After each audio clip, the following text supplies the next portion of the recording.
Hello, ladies and gentlemen. This is the NFL Roundup Podcast, back with episode 3. Shane, it was a great weekend of football, wasn't it? Not so much. Not so much, yeah. It was a weekend of blowouts, is what I called it. Yeah, it was a bit of everything. We got some good competitive games and then some not so competitive games. Yeah, that's the truth. And some just blunders, like just the terrible moves. Yeah, we had some good games on paper that didn't turn out what we thought they were gonna be. So we'll get into that this week. We'll go over the 6 games that happened the weekend. And then we'll go over some news topics, and then we'll get into this weekend's preview. Nice. All right. So the first game on the schedule that I guess we'll hit on first was the Vegas Raiders in Cincinnati. Boy, it was Derek Carr's chance there at the end to kind of change the arc of his career. But yeah, so it was both of Derek Carr's and Joe Burrow's first playoff game each. So it was somebody, and we mentioned before the game too that both teams have been 20 years plus without winning, so some drought was going to be broken in this game, and it looked like it was going to be a blowout too at first. Yeah, I thought it was the way that Joe Burrow was just feeding Chase over and over, and the Oakland. Oh my God, we were watching the games on Sunday, and I'd say it was 10 or 15 times I looked at Shane and said, yeah, Oakland, they're doing this. Shane corrected me every time. Would you just get it right?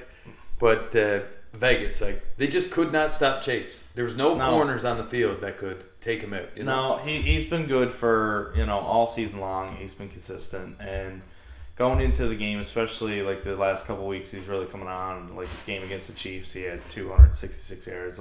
They knew that that's what they had to do was take away. That's their big weapon. And at least early on in the game, they could not do it.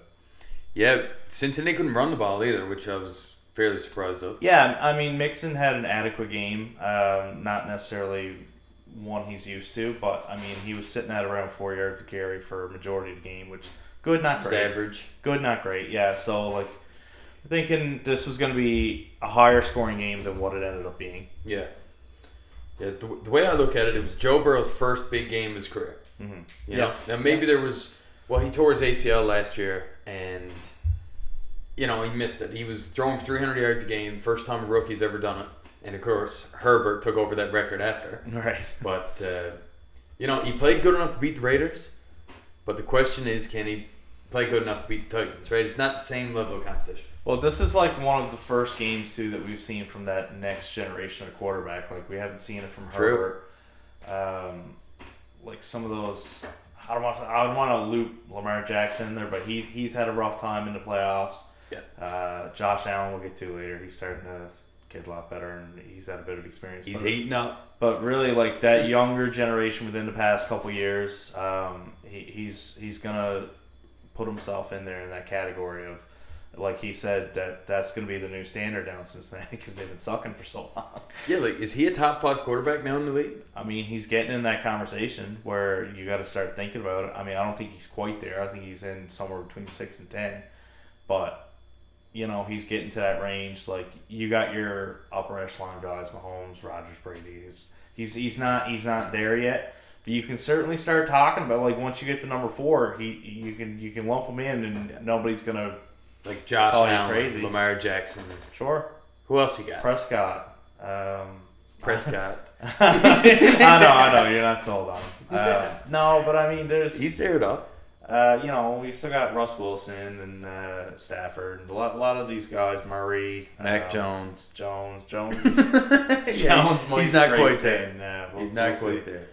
Yeah, there's still a lot there to be said with him, but it's a good start. So, segueing, I guess, using the Mac Jones as take us to the next topic here. We got the Patriots and Bills game. Boy, this was tough to watch. This was terrible. We watched to the end, but I really didn't want to. For us specifically, I mean, obviously, most of who are listening know that we're pretty big Patriots fans, so this was not an easy game to watch. I was mentally and emotionally prepared to lose the game, like I had said a couple times about this matchup, because Buffalo on paper is a great team.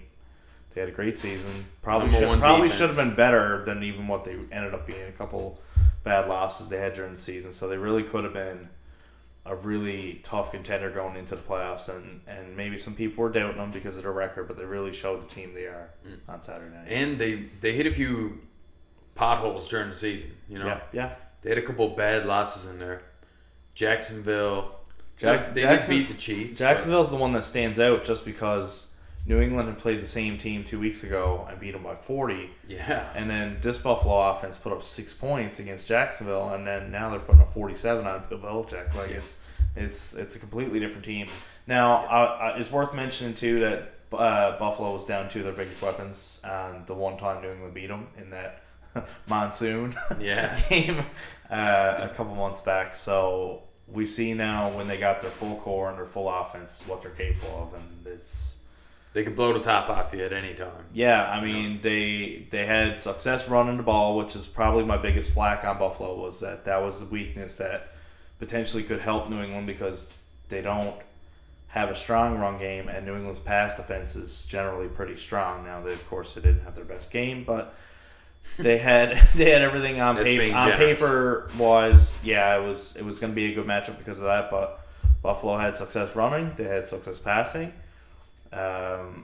Josh Allen was able to run himself as he's done all season, and I mean they really put a fork in it early. They did.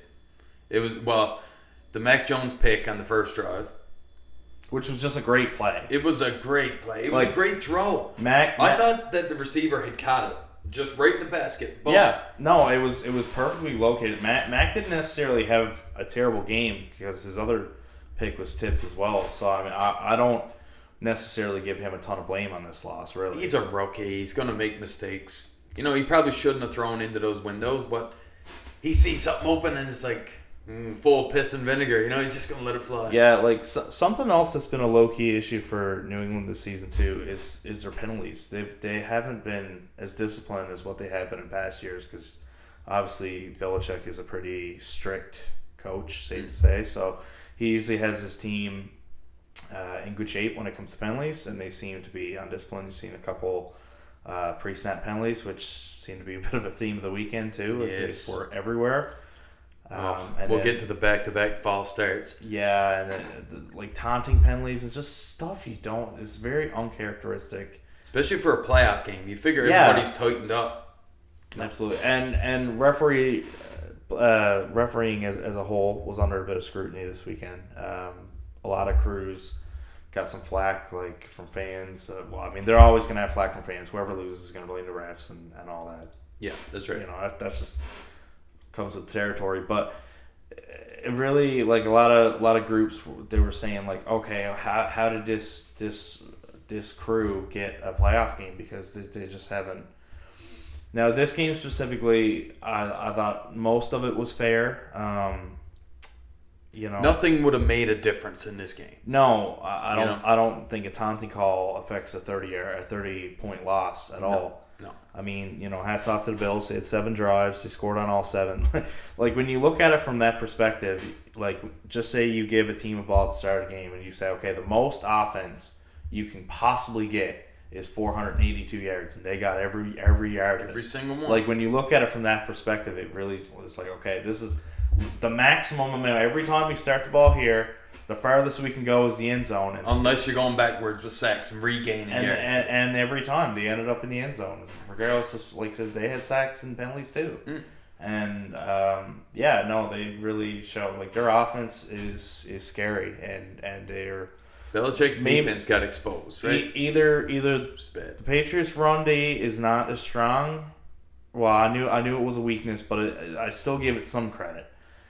Whether I've even wrong to give them any credit, and that was just such an Achilles heel that it killed them, or I didn't give Buffalo enough credit in their run game. Maybe it's a bit better than what I had given credit. Well, Singletary had come on the last couple of weeks of the season, which I thought was just a blimp on the radar. It's not going to continue this way, but he's actually a good back. And it's not to say that they don't have respectable players. They got Singletary, as you mentioned, Zach Moss, and then, of course, Josh Allen has been able to run. Big physical runner. So they kind of have a 3-headed monster low key. It just hasn't shown itself this season.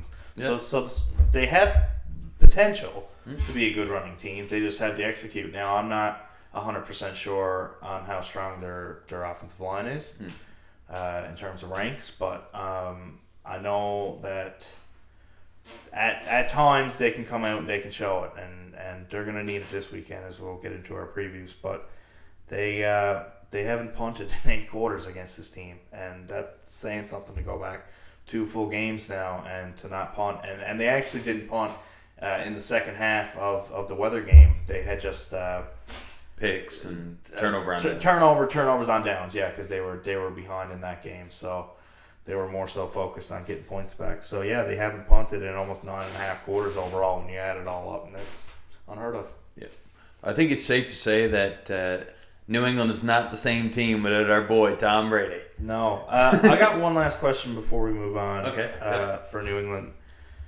is the season still a success? I think so. I would agree. It was not a good way to end, obviously. So the worst possible ending available. Whether they had lost my score 24-20, or I had them winning, but just say they lost by 1 point, or whether it was 30 points like this, it doesn't necessarily change what was built this season and take the positives from it. Exactly, yeah. So it's something to build off now that they got their quarterback. But as you said, we'll transition onto a team that certainly has a quarterback. So we got.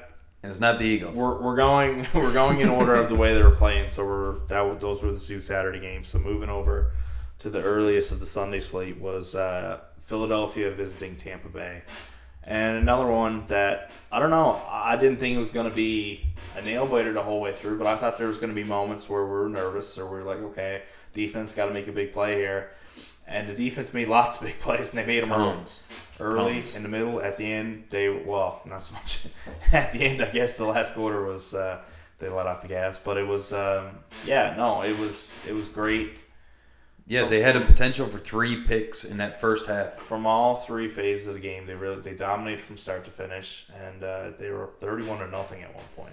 I thought at one point Brady seemed to have some chemistry issues with the young receivers. He was a little bit off early, it seemed, just a smidge. Yeah. And it was like 6 inches. It wasn't a hell of a lot. We're not qualified enough to say, hey, that's on Brady or that's on it. Instinctively watching it, it's a missed throw. It looks like it wasn't in the right location, but were the receivers in the right location? A couple times Perriman seemed like he motored down, he started taking his foot off the gas, and Brady was expecting him to be at full speed. Yeah. But he was about to run straight into a linebacker, so I don't blame him. I'd be scared too. Yeah, and I mean this is the issue now going forward, that this is the cards that they're dealt, and they're gonna have to make way with whatever receivers they have in place, and there's gonna be chemistry issues, and he hasn't been playing with these same people all season.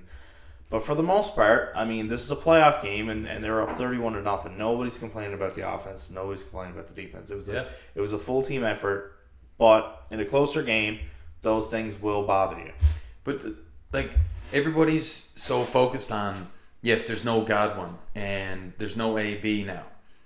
But if you look at Green Bay, who do they have? Who's your most notable receiver? Devontae Adams. Mm-hmm. And a bunch of average guys. Well, to say that... Lazard, Valdez-Scantling. These guys that are in place now, if you can at least match what they do, and then you got Gronk and Evans. Gronk and Evans are the 2 big pieces. Gronk and Evans, if they can match what Adams do, I mean, certainly all that cancels out. Then Lenny in the backfield. And then, hopefully getting Lenny back. So, I mean, it could certainly be a competitive matchup on paper. So you look at those other teams, Tampa doesn't have to put up 40. I mean, especially if the defense is playing, and again, I mentioned it when we were watching on Sunday, this defense seems to perform differently in the playoffs. They've done it. This is 5 games now where, absolutely they're not shutting everybody out. They're watching them put up 20-some-odd points against them last year. But they cause turnovers. They're aggressive. They're fast.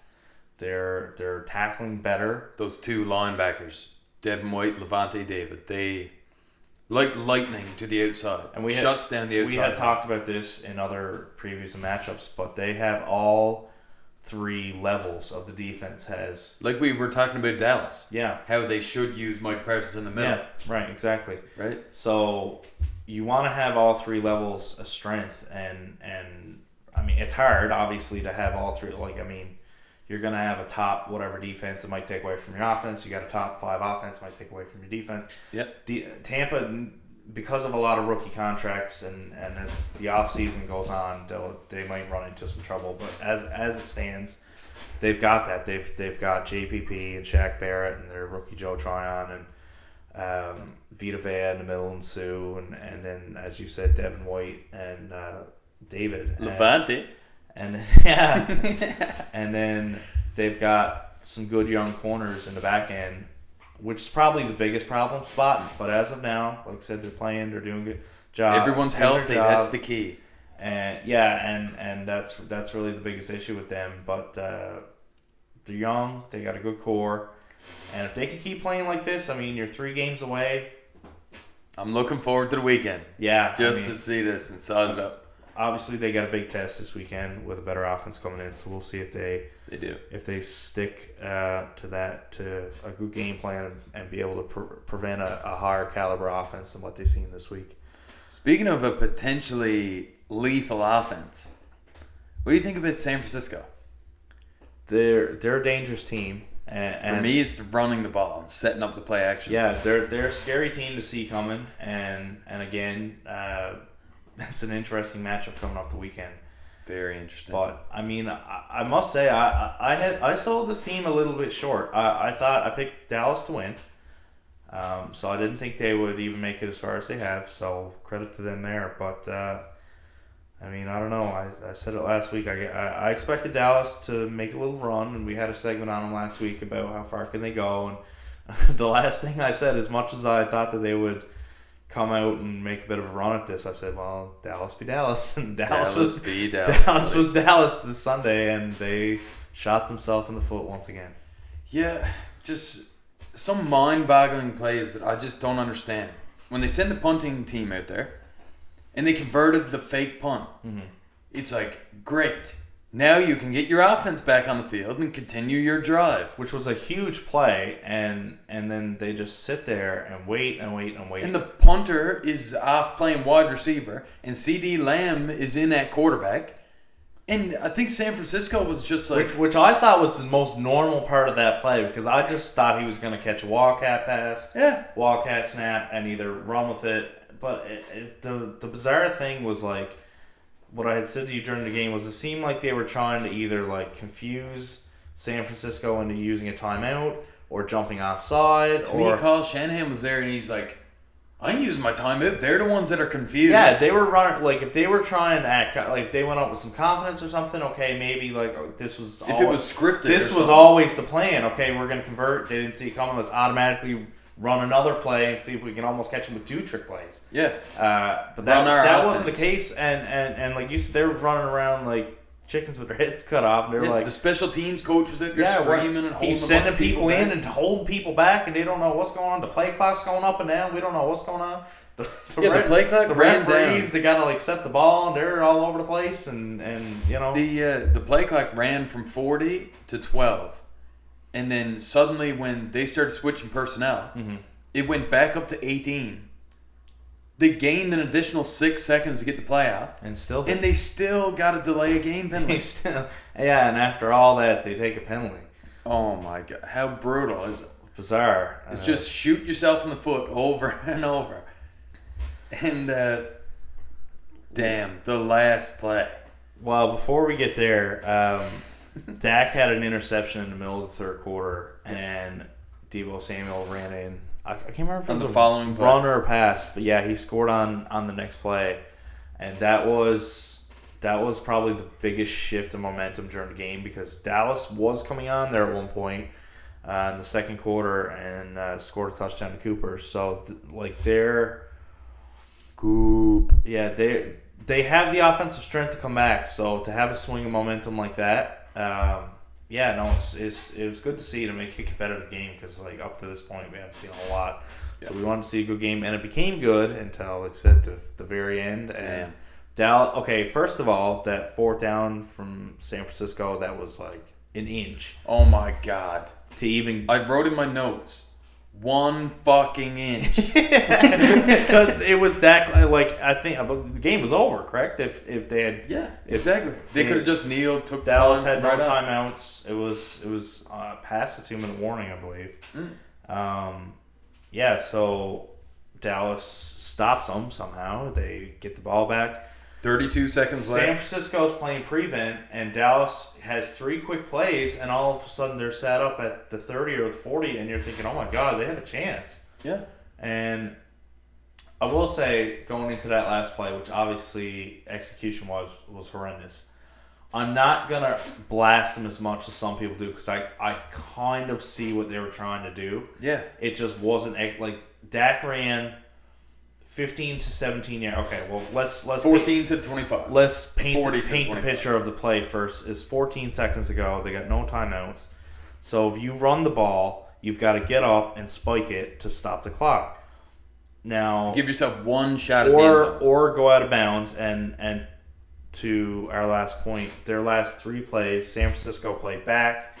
Dallas had the sideline to do as they will. Between 4 to 7 seconds. Throw it 10, 12 yards, run out of bounds. They did that 3 straight times. San Francisco said, okay, we see what you're doing now. Now we're going to play sideline. If you want to come somewhere in the middle of the field and think you have enough time to get up and stop the clock, by all means, take the risk. Go ahead and try it. Because they were guarding almost like a U shape, if you can kind of picture what I'm talking about. They're guarding the sideline and the end zone, because that's the only things that can hurt them. Yeah. So the middle of the field was wide open. Yeah. They only rushed 3. So they had all day. They could have took their Hail Mary shot then, because eventually they were going to have to go to the end zone. And Dak took the snap and looked like he was going to throw. He started his drop back. He started coming back, and then within 2 seconds or so, because he knew he didn't have time to waste, he took off running. And had he run for 10, 12, even 15 yards, slid, everybody knew he was going to do it. Let's get up to the line. Then I see what you're talking about. That's my defense of that play. Yes. Because I can see the if there was 15 seconds left, it would have worked. Yes, like they didn't miss it by much. And if he was dropping back the pass and it wasn't an impromptu run, then everyone's scrambling.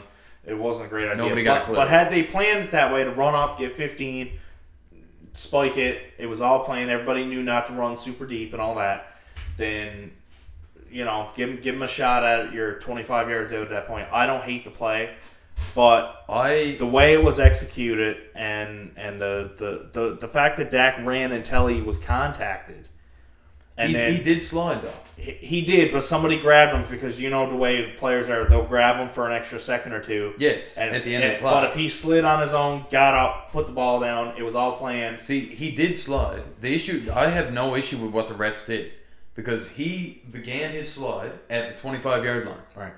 And he turned around and gave the ball to his center, who lined the ball up at the 23-yard line.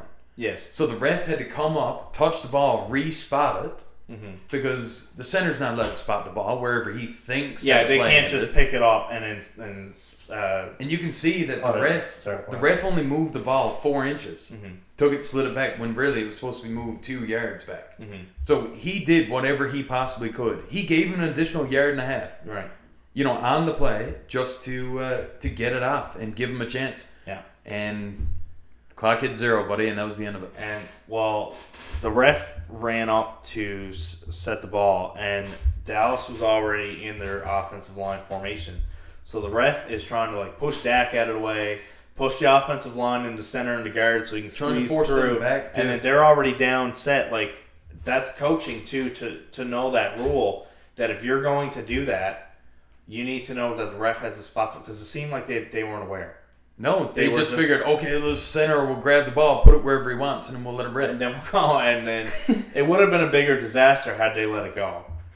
Because then it's a referee decision, the fact that he didn't spot it, rather than, okay, that was just Dallas's poor execution of the play. But I totally understand the ref having to spot the ball, because they're the officials. They're the ones who have to... Yeah, my point earlier about the referees having a tough weekend, that was not one of them. I have no issue with what the referee. I think they did a fine job. That job. is the rule. The referee spots the ball before every play. That had to happen. I understand, like I said, the ideology behind it. I don't necessarily like the execution, the fact that Dak ran too far.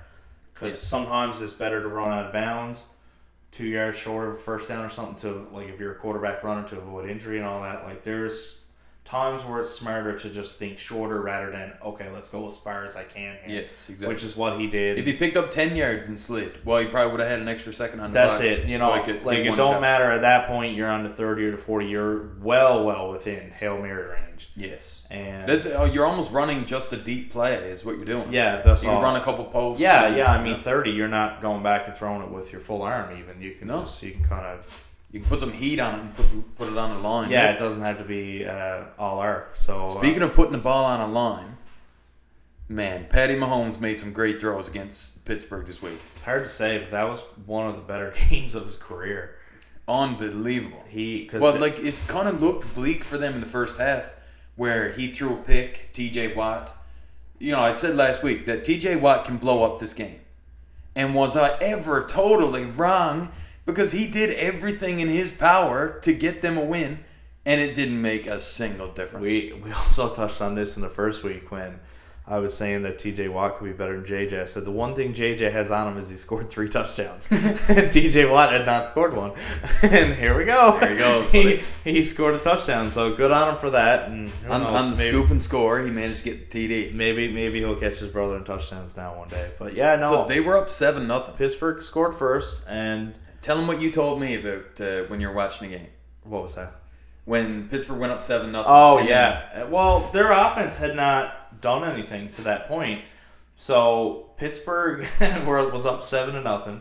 KC got the ball back, and I was transitioning from my living room to the bedroom so I could watch it on the TV. And Kansas City was halfway down the field. I hopped in bed, turned on the TV, and the touchdown logo was down bottom for KC. I didn't even watch the extra point. I turned it right up. I knew exactly where this game was going. Pittsburgh was still up 7-6. I never watched another snap the whole night. Awesome. And I don't blame you at all because I did watch. Every time I checked the score, and I it wasn't a whole lot of time, obviously, every couple of minutes just to see. Okay, if something else happens, if it's interesting in the third quarter or something, I'll turn on. But every time I look, every 3 minutes it seemed, I looked and it was just another 7, another 7, another 7. So they were up 21-7 at the half. Yes.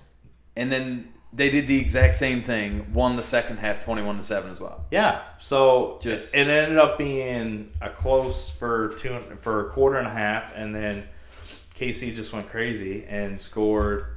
They scored 5 touchdowns in 11 game minutes. Wow. Which is insane because they had, I believe it was 4.5 minutes left. They scored their first one. Then they scored just at the 2-minute warning. Then they got the ball back, scored again at the end of the half. Then they scored again coming out of the half. And then Pittsburgh turned it over. And Kansas City, or their own side of the field, Najee Harris had a fumble. His first fumble of the season. First fumble. And come on. At that point, I mean, it was like bang, bang, another 2 plays in the end zone. It's over. 5. At that point, it's 35-7. I mean, Done. So it got away from them. Like, it was 7-0 with.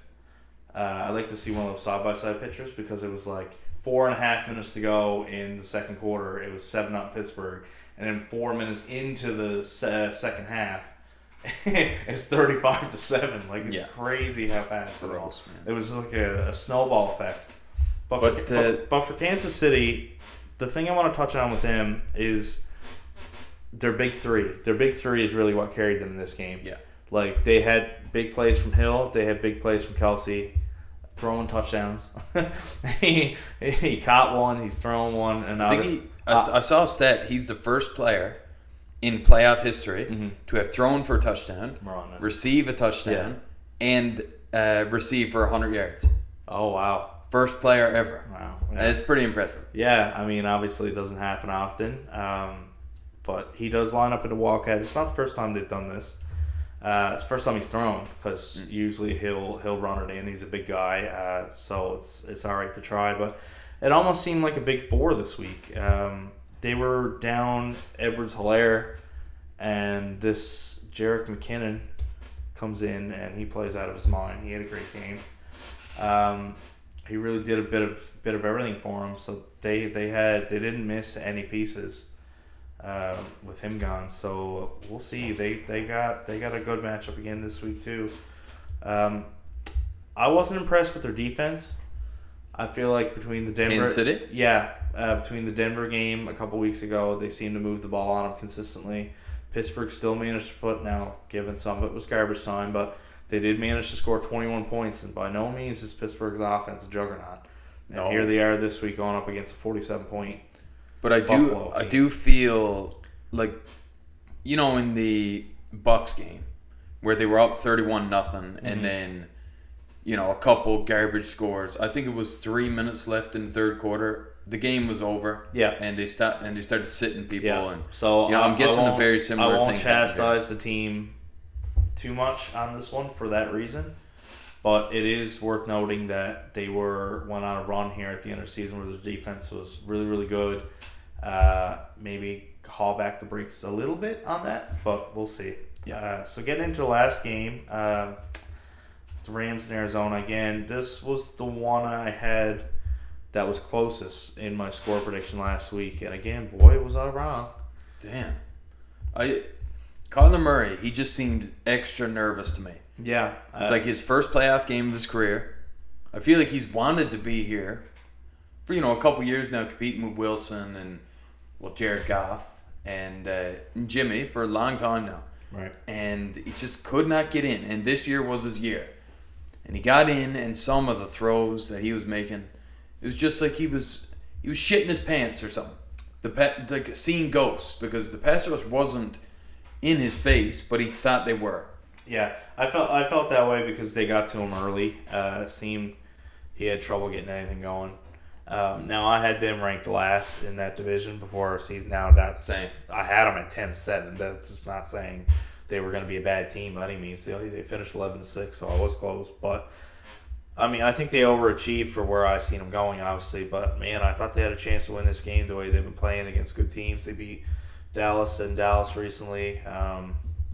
So yeah, I mean, there was definitely hope. I mean, I would have liked that matchup better for Tampa Bay because the winner of this game is going to go there.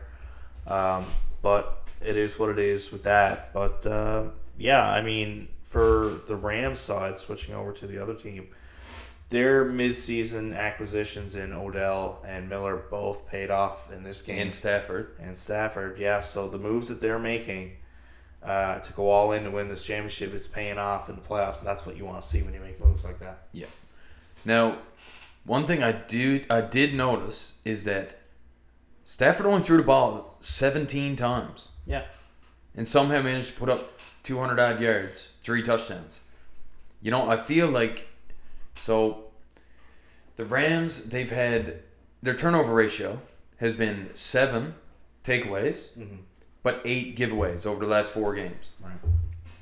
And I feel like Sean McVay finally decided that I'm not letting my quarterback lose this game, which is exactly the way he was with Goff. Yeah. And the same way Kyle Shanahan is with Garoppolo. I just feel like Sean McVay's mindset on him changed this week. Yeah. And next week against the Bucs, you'll see a very similar story where Stafford throws the ball 25 times. But it's not a ton. Can you do that against Tampa? Because that was established right off the start of this game. The first play from scrimmage, 30-yard run. Sony Michel takes it 30 yards. So are you going to be able to do that versus Tampa? They just went against a run team, completely shut them down. If you can't do that, you're putting the ball in Stafford's hand to win it for you. Can they do it? We'll see. But it's certainly a good outing from him to see, obviously, with his turnover issue, as you mentioned, it's been really his Achilles heel in his career. Well, he led the league in picks and this year. This year specifically, he was. We were saying the other day that he was good for an interception a game. He had 17 games. So he was good for a turnover a game. Again, against these better teams in the playoffs, you cannot turn it over. You can't do that.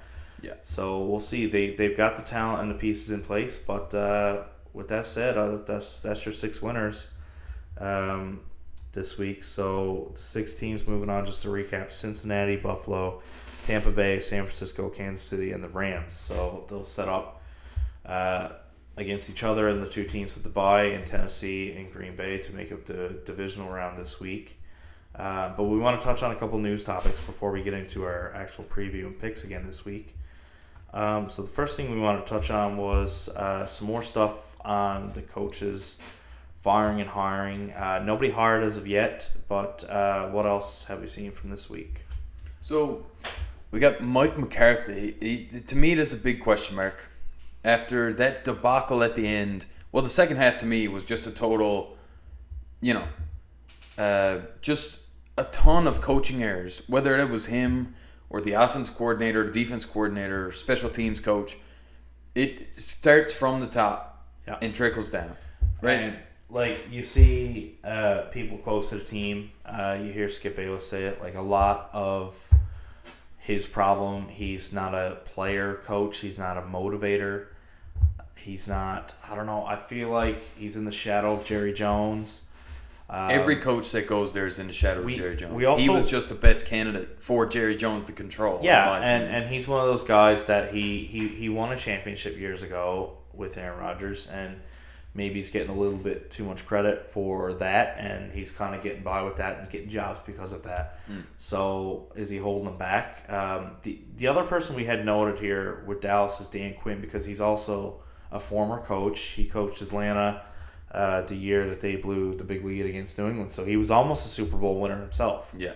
So had he closed that out, I'm sure he would still be in Atlanta now. Yeah, 100%. So he's had 4 interviews, or he's got 4 interviews set up with Chicago, Denver, Miami, and Minnesota. But the big question for us is, if Mike McCarthy's gone, do they just slot him and hire a new defensive coordinator? Slot him in at head coach? Yeah, I mean, he's got to be, especially some teams like to do that, promote within house rather than look externally, and I feel like that's an easy, quick fix to do. They did play, God, I can't remember what the matchup was, but Dan Quinn was the head coach for the 1 week that McCarthy had missed. I think he had COVID. Yeah. So, and the team came out with some serious energy. They played great and they got a big win. So they did, and so I don't know if you can do that in a way. I mean, I'd like to think the players would probably like that decision. Take to it. Somebody there, I mean, he is the defensive coordinator, so that goes to tell me he is a more defensive mind. And if you had to look at the Cowboys on paper, their offense is pretty strong, pretty consistent. So I don't know. I feel it might not be a bad move. Personally, I'm not a big fan of giving a coach 1 year. I same as I said with some of the quarterbacks last week with Wentz and all that. I'd like to give anybody in a position of power like that 2 years. McCarthy's on a second year though, right? I thought it was his first. Because they shit the bed on the defensive side of the ball his first year. Then he came back this year and said, "There's never been a turnaround on defense like we've made over this last year." And to me, I think he's within that firing range now. Okay, well, yeah, I mean, definitely last year with that last year's defense was a train wreck, so it makes sense that he definitely be on a hotter seat than I mean, even then, I still think I give him one more. One more? Yeah, I don't know. Maybe that's just me. That's why I'm not a GM making the tough decisions. But. And from everything I've heard, he is coming back. They're planning on keeping him as head coach. So yeah. I mean, Jerry's not really one to make a big splash like that with coaching too. Something else that, like I heard briefly. Obviously this does not happen often. A lot of people listening may not even know this is a thing, but you could trade for a coach. Is there? That's happened to Belichick, right? Yeah. Is there any coaches that stand out that maybe you say, okay, we'll trade? I don't know if that's. I honestly don't know. I don't know who would be interested in McCarthy. It might pay dividends to a team like Seattle, like we were saying, that you don't know. There might be a power struggle whether the quarterback or the coach can leave. Okay, we'll take Pete Carroll. Absolutely. His resume, definitely. It's got to be the right situation, obviously. This happens once every 20, 30 years. This is not a common thing, but it's got to work for sure. To get out from this mess, would you say, okay, here's a 2 first-round picks or something just to get an established, and he is a player coach. I mean, is it worth it? I don't know. Maybe not two first round But picks. it's definitely a notable thing. Yeah. It usually is a big swing and a big payment for a team to do that. But worth mentioning. If it happens, I told you so. Because it never happens. Right. But why not bring it up and just see? Yeah. But besides that, the other one we wanted to bring up or two actually, we have two that stand out that are still there and still had good seasons, but we feel like their decision making is not to what it could be, and that was Kingsbury with Arizona, who just had a terrible game plan obviously for his first playoff, and Brandon Staley with the Chargers, who's just been fourth down disaster. Analytic driven, and it's been a disaster in potential moments. He's cost him a playoff spot. There's no question about that. I thought some of the decisions he made in the Oakland game, there you go, gotcha. in the Raiders game was a fireable offense on the spot. I don't know. I find it hard to believe that this guy is going to be there another year or two if he keeps making these decisions. Yeah, I agree. Ultimately, I think they'll keep their jobs, but if I was a Chargers fan or an Arizona fan, I'd be very dissatisfied. Very upset. Yeah, absolutely. And they don't have, they're young, new coaches. They don't have that to fall back on like a Pete Carroll or the resume. Yeah, they don't have anything to fall back on. Like I said, that was Kingsbury's first playoff game, and it was a disaster. So just a couple to keep an eye on. There's also a couple moves made by the Raiders here. They fired the GM, Mike Mayock, who in my opinion has made some of the worst possible moves while he was there. They traded Amari Cooper for nothing. Yep. They traded Khalil Mack for nothing. And they signed Antonio Brown, and that turned into a shit show really quick. Disaster. He was gone. So just those three things for me, I don't think he'll get another job. My big thing with him is he was on NFL Network as a draft analyst who would do they would call it the Mayock mock or whatever, right? Because he would do all the Mayock draft, right? Okay. Anyways, right. His name got mock in it, for sure. So he would do mock drafts, and so he's a draft guru, right? Right. And he drafts Henry Ruggs in the first round, and this guy's no longer on the team anymore. Wow. So he hasn't had great first round success since he's been there. Terrible trades that haven't panned off. I mean, I mentioned to you, it had happened. They were bringing in people to interview for the GM job while he still had his job. And it wasn't long. Within 2 or 3 hours, he was fired. But yeah. Can you imagine you're sitting up at work and then somebody else is interviewing for your desk and you're like, yeah, you're going to sit right here, right in this spot. And you're like, right where that guy's sitting. I'm right here. So it was an awkward situation. So you knew then that the writing was on the wall and he was gone. But they're also looking for a head coach too. And the candidate that stands out to me is Gerard Mayo, the old New England Patriots linebacker, buddy. Old friend, Gerard Mayo. Old faithful, yeah. So he's interviewing for the job. Another black coach getting an interview, which, we need more of that in the league. I think the NBA is 50% black versus white coaches. Yeah. There's only one left. Yeah, and there's only one left, and it's Mike Tomlin. Well, at least we know he's not going anywhere anytime soon. Yes. 15 years of 500. 16 now, yeah. Tomlin's going to be safe, so we will have at least one. But, it's good to see. I like seeing these ex-players be coaches, too. It doesn't happen as much in the NFL because there's such a hierarchy and a level of responsibility that's beyond what...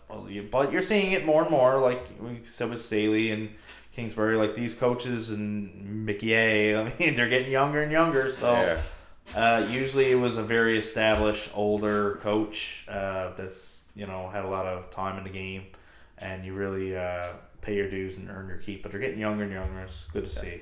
Well, speaking of old coaches, yes, talk about the oldest one in the league, Bill Belichick. Is he gonna show up to New England Gillette Stadium next year or what? He should be. I mean.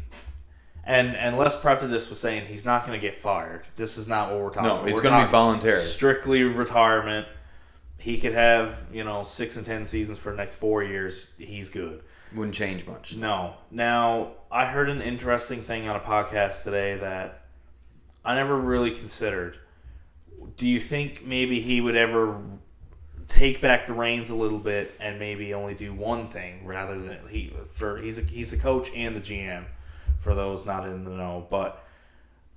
And that's rare. You don't see that much in the league where Full control. Full control. So, they say he buys the groceries and cooks the meal, right? Yeah.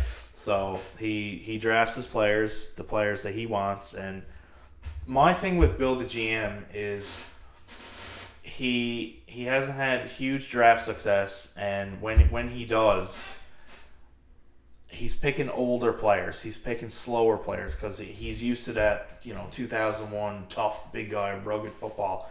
Whereas today's game is more speed and talent based, and it seems like he still drafts the grinders and the Gruden guys. Right. I'm doing the finger quotes. The offensive linemen and the big bulky blocking tight ends and stuff. That's not the game today. No. Right? So maybe he's lost his touch a little bit when it comes to drafting people. So I don't know. I think it's when he's gone, everything's gone, but it's worth saying that, maybe it wouldn't hurt for him to have a bit less responsibility, especially in his older age. Yeah, that's right. And it's creating an awkward scenario with his son being on the coaching staff without an official title. Whereas he's not going to be like, okay, Dad, I'm going to go take, just say, Gerard Mayo, for example, who's on the Patriots staff currently. He goes and accepts a head coaching job. They usually pull some staff from the team they're on. Do you think Bill's son's going to go say, hey, Dad, I'm going with Gerard over to Miami? Now, if he says, yeah, I'm peacing out this year anyway, so you can go on, Steve. Right. Oh, in that case, I could definitely see it. But I mean, that's really the only. It creates an awkward scenario when his son is there, on the staff, and you don't know. Like, it's really would be the best thing for his career is to get away from under that shadow. Yes. And I don't think he's ever going to be a head coach or anything, but it certainly gives him a chance. Well, with those facial expressions, Jesus. For TV's sake, for my own sanity, I hope not. Yeah. So yeah, we're both in agreement. Bill's there for now, but. I'm thinking 2 more years. Couple more years. See, my thing with him is he's about 40 wins away from Don Shula's record for most wins as a head coach. That's I a lot of think wins. that's what he's playing for because he hates Shula too. Yeah. He hates him. So now that is 4 seasons averaging 10 wins, which is no layup by any means. No. But with 17, especially with Buffalo and Miami coming on. 17 game schedule makes it a bit more attainable. But yeah, the AFC East is not what it used to be. But we'll see. But moving on to a quarterback that has a lot of accolades as well. It was probably the last game in the career of Ben Roethlisberger. So I want to touch on his Hall of Fame status. Is he... Because on the field, he's been a great player. Obviously, he has a couple championships. He's won. He's in the top 10 of most major categories, yards, touchdown passes. Pro Bowls. He's obviously with Tomlin, like we said, with 15 years of success. He's always been winning. Yeah. Great 16 straight great seasons, organization has taken care of him too. So he's always had great players to play with. We said in prime Antonio Brown. Obviously those Super Bowl years when he was young, Hines Ward, a couple of those guys. Le'Veon Bell was there for a bit. Le'Veon Bell, yeah. Had his best seasons in Pittsburgh. Young and up and coming. So yeah, no, he's definitely had great people around him, great success, but obviously some off the field issues that will always come up. I think they're kind of washed away now, though. It happened very early in his career. was a long time ago, yeah. I want to say his suspension was probably around 2008 or 2009 for a lot of that stuff. He served suspension for allegations that he had against him. But in terms of his on-field career, I mean, obviously he has the statistics for it. About a 2-to-1 touchdown interception ratio. He has 60,000 yards or more, almost 400 touchdowns, and 200 picks. He has the longevity. Didn't miss a whole lot of games. He was an Iron Man for that team. He was banged up a couple times. Obviously, that's the kind of shape he's in now because he's taken a beating over his career. But he never missed any substantial amount of time. So I gotta say, I don't know if he's first ballot. I really don't. I got him as second ballot. Yeah, I second feel or like third. that's fair because I don't know. Call me a stickler for it, but I'm not one of those like Eli Manning Super Bowl. That's all he's got. I'm not really for him getting in. It checks one box. I'm a little bit more strict on who I think should get into the especially quarterbacks. I mean, only the best of the best. Like, I mean, you really should count on 1 or 2 hands. Like, how many guys you're like, okay, as soon as his time should be a top 10. Yeah, top 10. Yeah, if you want to go.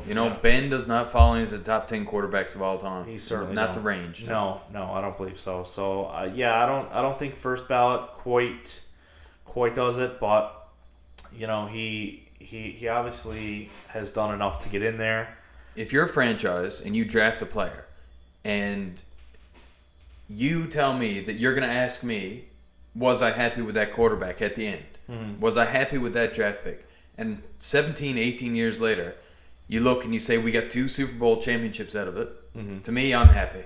Yeah, absolutely. If you get 1 championship from that draft pick, that's success to me. If you're even a championship caliber quarterback, like at least you're giving your fans there's something to cheer for. There's quarterbacks who just make it to a Super Bowl you're just like, well, I mean, just look, Drew Brees only got 1. Aaron Rodgers only got 1. I mean, they're up there. They're top 10. They're hard to come by.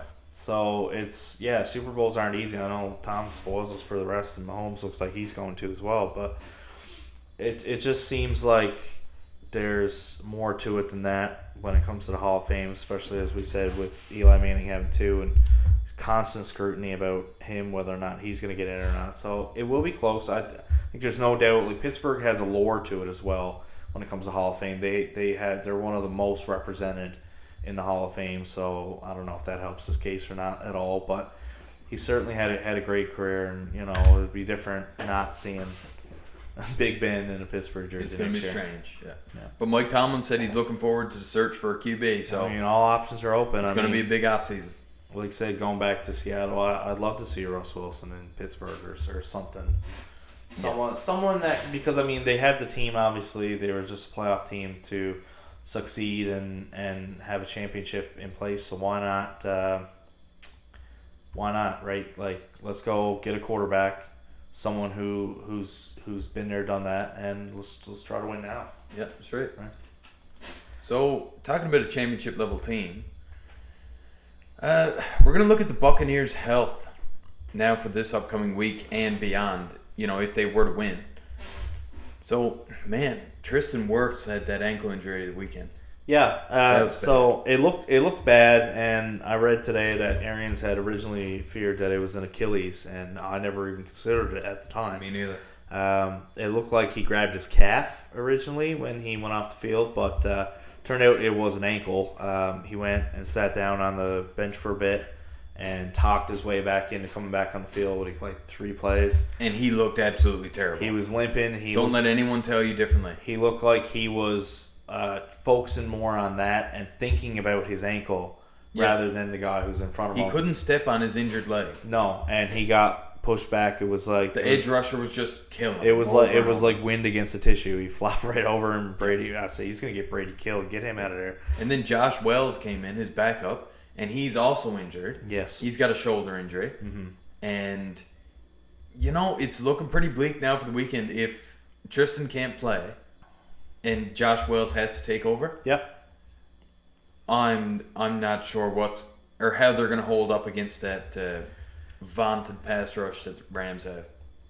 And now I'm going off the fact that Arian said today or yesterday, I can't remember when I read the quote, but he said that there's a very real possibility that he's playing.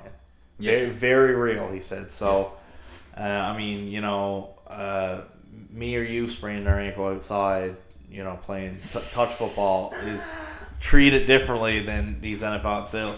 They'll tape him up. They'll give him kinesio tape. They'll give him shots. They'll shoot him up. They'll give him whatever pills he can take. It's a little bit different. They're obviously it's the big time. They're tougher than us. Like they're built for this. They're conditioned for this. They've been through it all. Eh? Yeah. So especially at this point in the season, everybody's a little banged up. So I'm making my score prediction today off the basis that he is playing. Yeah, and Brian Jensen as well. We did. That's their O-line. Jensen was strange because he got hurt. And it looked bad to me. And it looked bad, and he was coming off the field. Sure, it looked like he was crying at one point when he was coming off the field, and that's always a bad sign, as if, not necessarily crying from pain, but crying thinking his season's over and he's not going to be out there fighting with his team. And he went right back in. He didn't even miss a snap. No. And now they're saying that he might be even worse because it's really the adrenaline that kept him going. Yeah. And then he might have re-injured it, and, Yeah. So, looking at it from that perspective, their O-line is in question, and they got a tough game coming up. They do. So looking at the running back situation for them, that one is a bit more optimistic.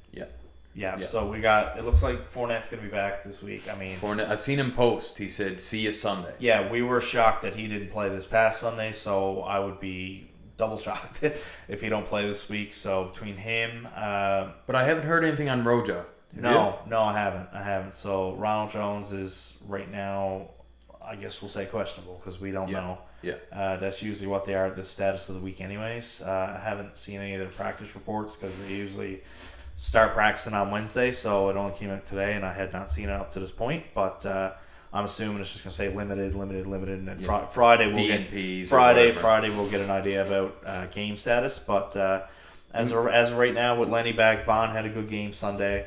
They got Bernard had a great game. Bernard's being used. Le'Veon Bell wasn't even used Sunday, but he's certainly there for depth. So I think they're okay, and we're hoping for a bit more optimistic sign from Grayson too. And Grayson, hopefully he plays.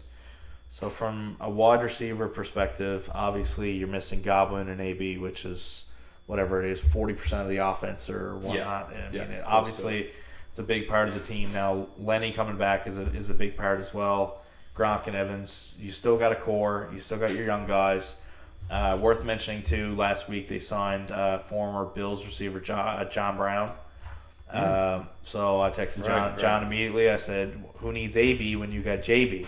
And they can even give him AB's jersey. Yeah. It's Brown. They got the same name. They don't even got to change anything. Just give him 81. Yeah, save a bit of cash, not having to buy jerseys. Yeah, right. Everyone's saying, please give him 81. Whoever bought an AB jersey. Yeah, really. Because they're feeling like they're wasting money, but they just give him the same jersey, and we'll see.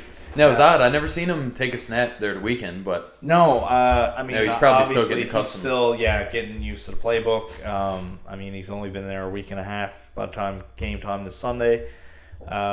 I think it's more of a break glass case emergency. He is 30, so he's getting up there in age. Is he what he used to be in those couple 1,000-yard seasons? Maybe not, but his last one was 2019. That's not too long ago. No. So can he match, Perryman? Or can he make 3 big catches throughout this playoff? Tyler Johnson, maybe. Tyler Johnson made 2 big catches last year in the playoffs. Yeah. That's it. That's all you need. That's all you need. You need one guy to make one play, and it'll help you move on to at this point in the year. I don't care who it is, but it is optimistic to see that at this time of the year they appear to be getting healthier rather than more hurt. But I just feel like every week there's 2 more people going down. Yeah, agreed. But so with that said, we're gonna get into our playoff matchups now. Yes, sir. Loves it. It's getting tough. I mean, this was not an easy week to pick. I was scratching my head for most of it, Shane. I don't think you're gonna agree with maybe any of my picks. Yeah. Maybe one. Yeah, maybe one. I think. Well, guaranteed one. Yeah, I think one of them we're on the same page, but we'll see. All right, so the Cincinnati Bengals against the first seed Tennessee Titans. I've got the score 27-24. I think Joe Burrow, he has a big game because Tennessee, their pass defense ranked 25th, and Derrick Henry's return. Mm-hmm. He'll be back, right? He's been practicing all week. He looks good. He was doing contact drills. But surprisingly, the Bengals have the 5th ranked rush defense, which I think is really gonna it's really gonna change things. And Derrick Henry, is he 100% healthy? Who knows? It's his first game in 10 weeks. Yeah, I mean, this is obviously his first action in almost 3 months. Yeah. Tennessee had the week off. Are they rusty? This is always a question with a number 1 seed when they're coming in. Rust versus rest. I mean, it's a thing we see every year in the NFL. I've never heard that. It's a saying I heard last week. Yeah, rust versus rest, because a lot of them too, like we see with Green Bay, like they rested Aaron Rodgers in week 17. Then they had a week off, so it's almost 3 weeks between when they last played versus when they play again. And then at which point are you over resting and you get rusty? Yeah. So exactly. hence rust versus rest. Sometimes there's a fine line between those 2 things. But so did you say your score? Said to score. Yeah, I can see Tannehill throwing 1 or 2 picks here. Yeah. And Burrow, he's on a 3-game stretch where he hasn't thrown a pick. So I see that continuing. Just because of the past defense. First game you've seen upset. Now, I usually like to take the higher seed, and I will do that here. I'll take Tennessee. Now, we have a close score. I got 24 for Tennessee, but 21 for Cincinnati. 21, eh? So I think 3 tuds. Yeah, so I think this is going to be close. I think Tennessee. I think it's going to be a low scoring game, just because I think both teams can run. I think Tennessee has enough weapons in the passing game to overcome if they do have a bit of struggle. If Henry doesn't get going right away. They do have a stable of backs. They can ease him in. They got Foreman there. If he is somewhat limited snaps, I would assume he's full bore at this point.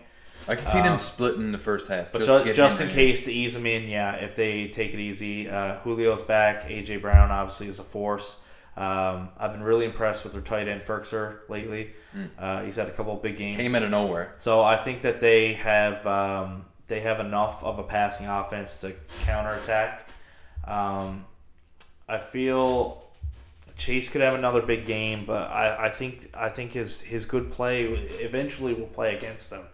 And teams are really going to start double, maybe even triple teaming if possible. Jam them at the line. Well, if that happens, Higgins and Boyd are going to go insane. I'm not 100% sold on Higgins. He has had games here and there, but I'm not fully sold on him. The guy can make big catches. He go up over defender. He was taken number 33 overall, which is the first pick of the second round. So damn near first round receiver. I don't know if I've seen that from him quite yet. So they do have some depth. Their tight end is good. Mixon, Boyd. I mean, obviously they got a ton of pieces there.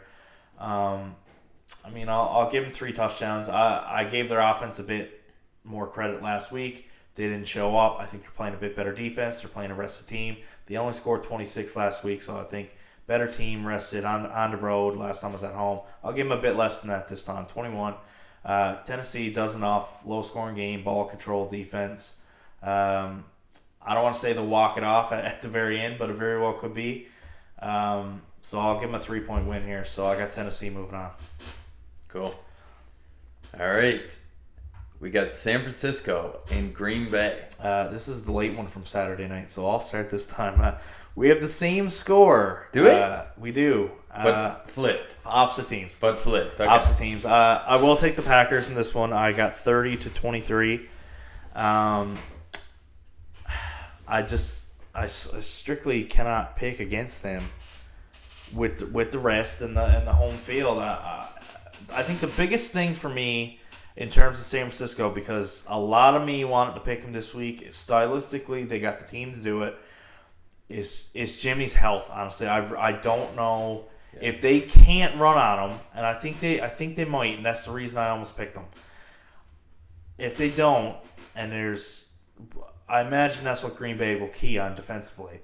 If they can't do it, I don't think Jimmy can overcome it on the road and in this spot. When they faced him in the NFC Championship a few years ago, I believe they were the home team.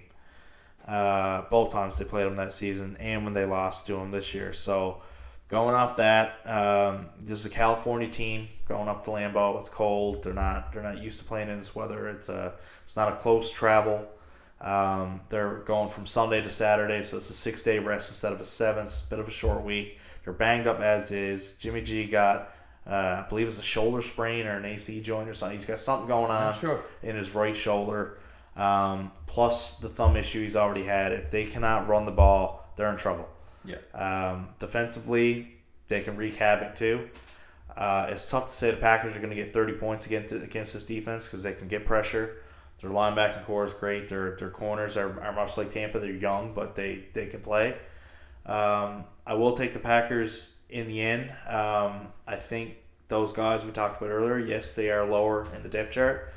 I think Lazard, maybe even Aaron Jones might catch a touchdown. I think they got enough pieces around them. And then Devontae Adams, you can't throw enough defenders at that guy to stop him for a whole game. I think you double him for the full game, he gets 10 catches. Yeah, so he'll make something happen.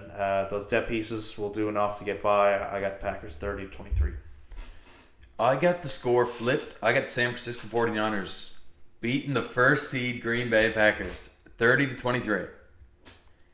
I just feel like the 49ers are going to go nuts with the run game. Deebo Samuel, Jeff Wilson, the rookie Eli Mitchell. Mm-hmm. Jimmy might scramble for 20 yards.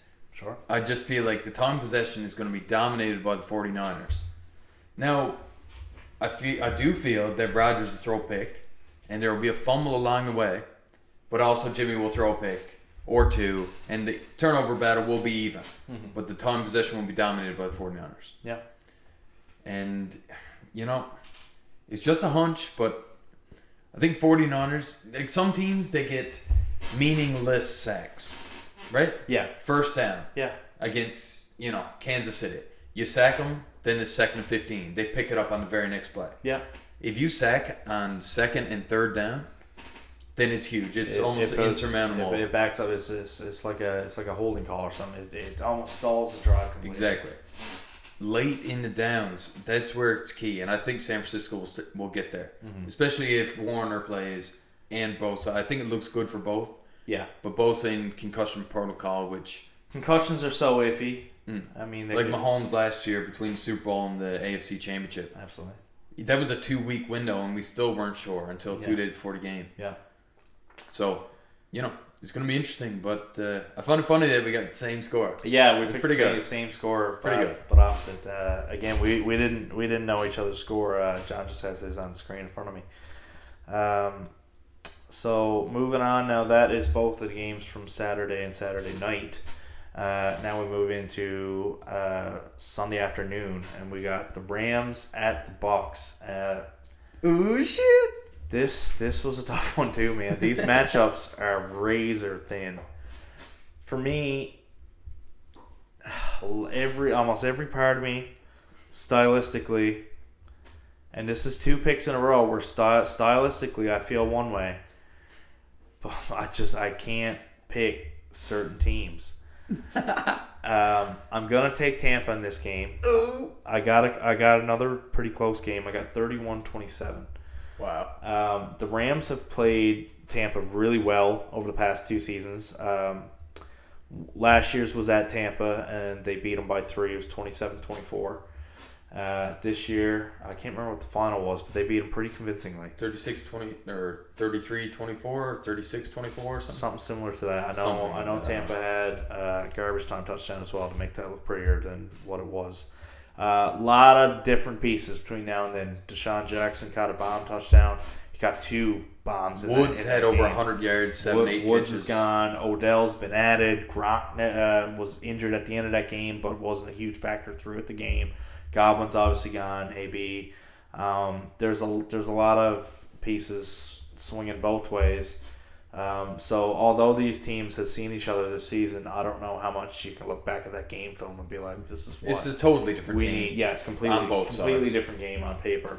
And the game this year was in Los Angeles. This one is at Tampa, which is a big factor.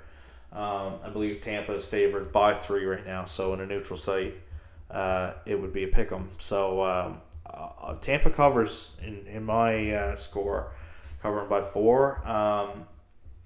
Stafford, as we mentioned earlier, he's turnover prone. This defense plays on another gear during the playoffs. I think they can certainly pick him off, if not a strip sack. Shaq Barrett had a couple really big sacks last year in the NFC Championship against Green Bay. And a big play last week. Yeah, I think there's potential there. Winfield, unbelievable. Maybe he gets one as a safety. Their corner depth is getting better and better each week as it goes on. Definitely the Rams have some offensive pieces that scare me. Higbee has came on as a real threat. Akers back. Akers is back. And obviously, 2-headed monster with Kupp and Odell. So looking at it, this could be a shootout. It's tough to pick Tampa getting 31 points against that defense because they can wreak havoc too. The offensive lines we mentioned with Tampa is a big question because if you can't hold 99 in place, they're in trouble. And then they got Floyd, they got Miller, they've got a lot of pieces. Brockers, they can blitzing linebackers. They can really get pressure with 4. And if they got to send more, they will. And Brady is certainly not as agile as Kyler Murray the other night. And even agile Kyler Murray could not get away from that pass rush. Murray only rushed twice? No. So Brady certainly will not be scrambling Yeah. for any rush yards, so he's got to get it out now. Brady did have the fastest time to throwing from snap to pass, I believe, all season in this past game. So and especially last game, he got same formula for this one. Get it out fast. Those receivers running quick routes. Lenny's back. Hopefully, like we said, he's really good for that screen game. Chip Black come out. That's right. He's a big guy. If they can establish the run game, it's absolutely huge. I think they will get a bit of a run game going to stop the pass rush too. Certainly helps with that. So yeah, I think they do that. I think they'll be up one. Suckup hits a big kick at the end to kind of put pressure on. Maybe the Rams got the ball back, trying to come down and win it at the end. Maybe that's where you see a turnover, a big play from the defense. Tampa Bay 31-27. I got the Bucs mostly dominating this game. 33-24. And I think that the Rams are going to get a garbage time touchdown. I just think that it's a battle of the two quarterbacks. And I don't think Stafford is made of the right stuff. Right. I think Brady just manages the game, doesn't throw a pick, maybe throws one touchdown, 250 yards, a good completion percentage, but he'll throw a lot of balls out of bounds. Right. He's not going to throw it to that defense because he knows that's the strength of their team. Yeah. But Stafford, you see one Stafford one week, and then you see the next Stafford the next week. And I don't think he's going to throw the ball a hell of a lot either. But I do think he'll throw a pick or two. Over the last 4 games, Tampa's turnover margin was 7-1 over the last 4 games. Yeah. And over that same span, the Rams' turnover ratio was 6-8. So they've given the ball away 8 times. That includes a 3-pick game to Minnesota. All right. Who's not a great team, but they ended up squeaking out the game, winning the game, I think 30-20 or something close to that.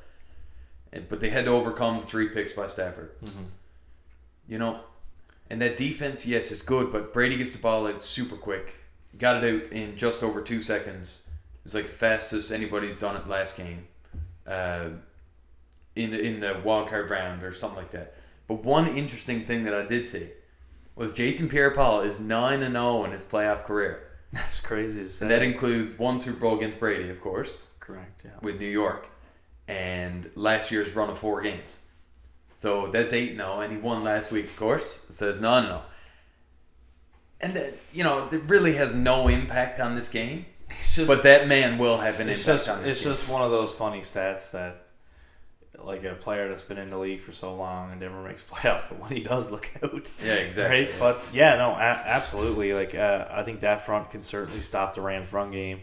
Like you said, forcing Stafford to throw the ball more. The more he throws, the more likely he is to make mistakes. He's done it all year. Yeah, that's an absolutely fair point. I would not be surprised if there was a pick 6 in this game. If Tampa Bay can stop the Rams' run game, it looks more and more like they're in the catbird seat to really put a stamp. And if they win this game, because the Rams matchup stylistically, like I said, does scare me. So if they can get past this game, I think there's potential that they really are where they want to be, and you can start thinking about, okay, maybe they can do this again, because it didn't look like it with all the injuries, as we mentioned in our segment earlier. But like I said, when you start taking on these big teams, if you can really capitalize on any mistakes that come your way from the other team or anything like that, you could certainly win a game that way, and maybe even a game that you got no business winning, and that's all you got to do during the playoffs, just win. In a high-scoring game, I find the turnover battle is the key stat. It is, yeah. Every single time. And I think it's going to be driven into their heads that we can't turn the ball over against this team. Because they could score a touchdown in a minute and a half. Absolutely. And you give them an extra possession, you're giving them an additional 3 to 7 points. So looking at that, we have different NFC Championship games setting up. I'm certainly hoping you're right completely. I'll gladly get my other pick wrong because if we give the Bucs a home game for the NFC Championship, but we will move on to our final matchup, and it is the Buffalo Bills at the Chiefs. I will let you go first. This is the fireworks game to me. I think the Bills are going to win 38-27. Whoa! I can't see. Wow. Saying the same. That's a statement. Yeah, that's a statement win, and I think that's the case. I just think Mahomes struggles against that number 1 overall pass defense. Absolutely. He just makes ill-advised throws sometimes in big games. He made a terrible throw against Pittsburgh last week where he was running to the right side of the field and he threw it to the boundary on the left side. And the Pittsburgh corner should have picked it, but he broke it up instead. It was an incomplete pass. Yeah. But it very well could have been a pick or a pick six. There was nobody on this side of the field to cover. Yeah. So that to me is an interesting matchup. But the thing with Kansas City, they don't have a run game. They've kind of been trying to establish it the last few games, but Clyde Edwards-Helaire has not panned out to what he just doesn't fit in that offense. Maybe he'd be a great back somewhere where it's a run-heavy team, and he gets his touches. But Williams has taken over that role, and I just don't think he's effective enough to do it against the Bills' defense. I think they're a fast defense, and I think they'll manhandle the Chiefs.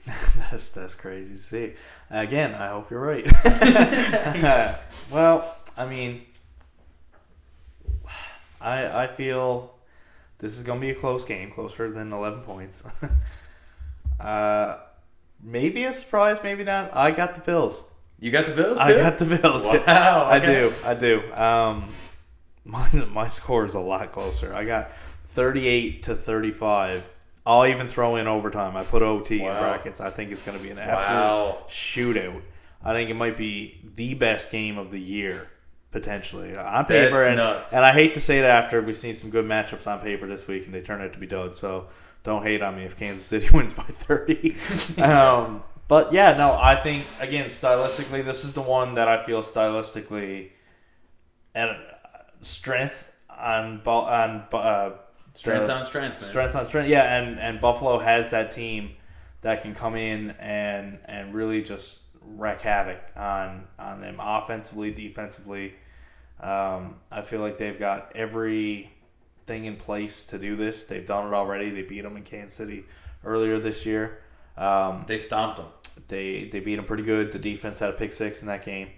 I don't know if they'll do that again, but I think that their offense is, again, stylistically matches up so well against Kansas City's defense, and it doesn't necessarily show the other way, as you said, with the number 1 pass defense. That's what Kansas City likes to do. Can they establish a run? They did last week. Can they this week? Maybe. But it's not necessarily... Now, it's hard to say because New England didn't run wild on them, and that's the team that would have. Yeah. They didn't really have a chance because they immediately... had to throw from the beginning. Immediately were down and had to throw. So I think that there's potential that Buffalo can get a bit of a run game on Kansas City going the other way. And then I think it's just going to be touchdown for touchdown. I can't count out the Chiefs' offense the way that they played last week. I mean, these are two teams that put up 40 points, so I think the points are there to be had. Yeah. I think the Bills' pass defense is ranked number 1. I think it's slightly overrated a little bit. They are missing Tre'Davious White for a large portion of this year, and he's their best corner. So had they had him, I'd be a little bit more emphatic about the pick and maybe pick him with a bit more points behind it. But I think Buffalo might have a lead, and they're sitting pretty, and then Kansas City do what they do. And they come back and make it 21 points in 8 minutes. A lot more closer than what it had to be to go to overtime. I think the Chiefs will get stopped in overtime, allowing the Bills kick a field goal rather than get a touchdown to win. That's a bold call. I like it. So yeah, that's what I'm going with. Which just looking at if our predictions are correct, I'll have the Bills visiting Tennessee. And I will have Tampa Bay visiting Green Bay. Right. That would be my championship games. I just want to read a couple stats here for Buffalo. Each of their 12 wins this season have been by 12 plus points. So every single game, they've knocked the opponent out. It's not a TKO. It's not a walk-off field goal. It's a punch you in the face and knock you out. You're done. So if they win, I feel like it's going to be by a big number. But if they lose, it's going to be tight. But then another stat is they led the league in point differential. 194, like you would with the 12 wins, 12 plus points. Absolutely. But the leader in point differential has failed to make the Super Bowl in each of the last 3 seasons. So, just based on that stat, they would lose in the following round. Right. Right. Worth mentioning too that this is a rematch from last year's AFC Championship. So these teams have met in this high caliber game in this stadium this time of year. Actually, because they're playing an extra week, it might even be the same date. True. So yeah, it's basically same time, same place next year. Let's see what's going on. So I think it's going to be hopefully, depending. I mean, I like to see Tampa blow at the Rams, but I got to be in a little bit closer matchups this week. So would you say your championship games were? It would be Green Bay hosting Tampa, and it will be Tennessee hosting the Bills. I do have both 1 seeds pulling off wins, and you got them both losing. So right. So I got 1 second here. I got Buffalo hosting Cincinnati. Correct. Battle of the Young Bucks, right? And San Francisco going to Tampa. Jimmy G and Tom Brady. It's like an epic story. Like a storybook ending to the NFC. Yeah, and that's certainly not one I think many of us had seen at the start of the year. I know I didn't. I didn't. I had Tampa obviously going far, but I did not have San Francisco getting that far. Now, Green Bay and Rams are probably the next 2 I would have felt the most scared by. So I got them going against those teams back-to-back weeks, which is rough, but it's the playoffs. That's how it goes. Yeah, that's how we get. We're getting to the nitty-gritty now.